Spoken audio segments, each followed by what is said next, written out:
आज फिर से हम लोग एसिड बेस का टेस्ट करने जा रहे हैं, जिसमें हम लोग देखेंगे कि जो हमारा गिवन सॉल्यूशन है वो एसिड है कि बेस है। ठीक है, तो हमारे पास आज है मिथाइल ऑरेंज। यहाँ पे आपको दिख रहा होगा स्क्रीन पे क्या है हमारा मिथाइल ऑरेंज। ठीक है, मिथाइल ऑरेंज। और इसी के साथ जो है ना हम लोग एक्सपेरिमेंट करेंगे और इस इंडिकेटर से ये जानने की कोशिश करेंगे कि जो हमारा सॉल्यूशन है वो एसिड है कि बेस है। इसका अलग अलग कलर पैटर्न है। अगर एसिड सॉल्यूशन होगा तो ये जो है ना रेड हो जाएगा। इसका एक्चुअल जो कलर होता है वो क्या होता है, येलो होता है। आपको यहाँ पे दिख रहा होगा, नहीं तो अभी हम लोग जब ढक्कन खोलेंगे तो दिखेगा।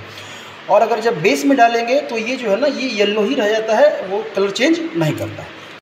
हमारे पास सॉल्यूशन है आपका, ये सॉल्यूशन इसका नाम नहीं बताएंगे आपको, ये भी देखने में आपको ट्रांसपेरेंट।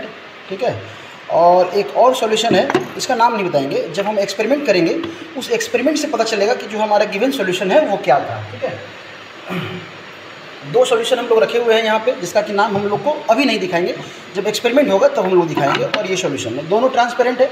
आपको देखने से ये नहीं लगेगा कि कौन एसिड है और कौन क्या है, बेस है। ठीक है, चलिए तब है यहाँ पे हमारा ये है क्या, मिथाइल ऑरेंज, जो कि ऑलमोस्ट हम लोग पहले दिखाए थे। ये इसका कलर कैसा होता है आपको, तो यहाँ पे आप देख सकते हैं कि ये जो है आपका येलोइश कलर का आपको यहाँ पे गिरता हुआ नज़र आ रहा होगा। ठीक है,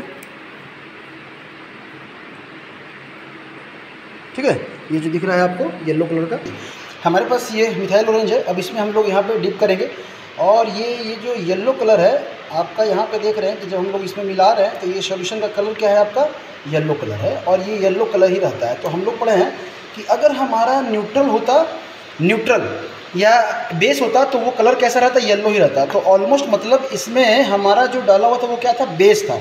और हमारे पास ये जो सॉल्यूशन है ये क्या था आपका, सोडियम हाइड्रोक्साइड, जो कि बेस है। स्टार्टिंग में हम लोग नहीं दिखलाए थे कि ये क्या है।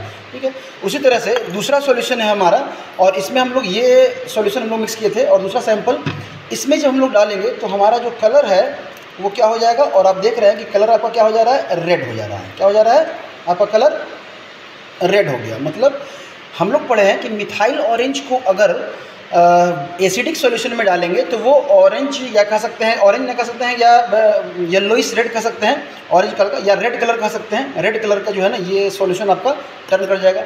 और जब हम लोग बेस में मिलाते हैं या न्यूट्रल में तो वो कलर चेंज नहीं करता है। ठीक है, समझ में आ रहा है। तो यहाँ पे आपको दिख रहा होगा कि मिथाइल ऑरेंज जब डाले हैं तो और डाल देते हैं यहाँ पे थोड़ा सा, दोनों में डाल देते हैं। ठीक है, और दोनों के बाद आप सॉल्यूशन देखें यहाँ पे, एक येलो और एक ऑरेंज। तो हमारा ये तो आपका बेस था, और हमारा ये जो एसिड था, जो हम लोग क्या यूज़ किए हैं, एसिटिक एसिड यूज किए हैं, जो कि आपके स्क्रीन पे सामने दिख रहा होगा। समझ में आ रहा है। तो इस तरह से अगर प्रैक्टिकल के साथ हम लोग पढ़ेंगे तो हम लोग को अलग से इसको लर्न करने का ज़रूरत नहीं पड़ेगा, ज़्यादा याद करने की ज़रूरत नहीं पड़ेगा। हम लोग आसानी से जो है ना इसको लर्न कर सकते हैं। ठीक है, तो ये रहा आपका मिथाइल ऑरेंज के साथ एक्सपेरिमेंट, जिसमें हम लोग देखें कि मिथाइल ऑरेंज को अगर एसिड में डालें तो वो किस कलर का होता है, येलो से ये रेड हो जाता है। और अगर बेस में डालेंगे तो वो कोई कलर चेंज नहीं करता है। ठीक है।